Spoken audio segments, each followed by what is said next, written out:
So yung mga koy, nagpainit lang tayo dito. Napakwento tayo sa mga lovercats natin. Naka-Raider tsaka Aerox. Dito kasi ako lagi nagpapainit ng motor. May lilim. Tapos malayo sa mga bahay-bahay. Ito kasi establishment eh, tsaka gym. So tara na mga koy.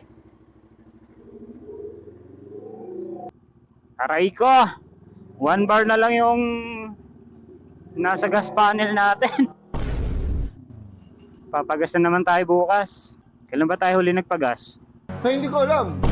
April 5. So 10 days. April 15 ngayon. Pero nag-warning na siya. Ibig sabihin, aray mo.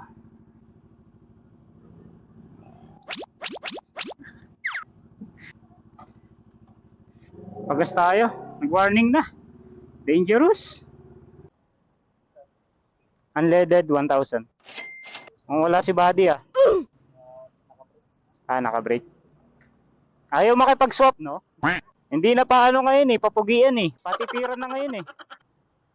Nag-rollback. Magkano ni rollback? 4.40. 5 piso. Wala na kayo rollback pa yan? Kahit 80 lang, okay na eh, no? Hindi na mabalik sa 60, basta bumaba pa ng ano eh. 10.55 liters. Aray ko, 9 days.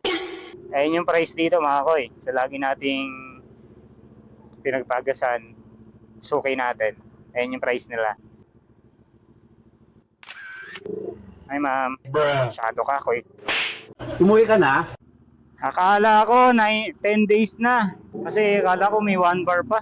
Pag stop natin dun, nag-warning na. Nabate.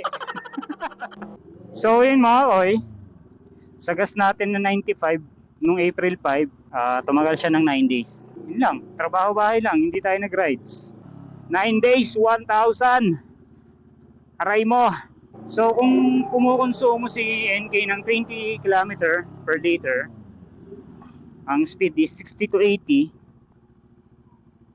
and I'm 62 kilo, so dapat 10 days siya, di ba? Ngayon, napupunta yung 1 liter na yon doon sa pagpapainit natin ng makina.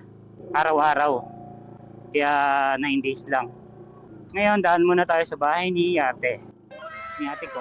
Tambay muna tayo saglit doon kasi mahaba pa yung oras natin bago pumasok ng trabaho. Ulan, sana may pasok pa rin. Wala kasing kuryente ngayon sa bahay namin. Dito kala ate ko kasi may generator. Makakapag-wifi tayo, makakapag-editing tayo ng konti. So mga koy, baka natatanong nyo kung saan ako nag-edit ng mga video. Sa cellphone lang po ako nag-edit. Dati kasi sa computer.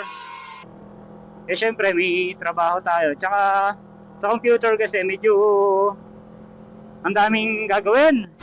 Ta-transfer ko pa yung mga files mula sa camera to computer. Tapos mag-edit ako sa CapCut. Eh ang CapCut may bayad.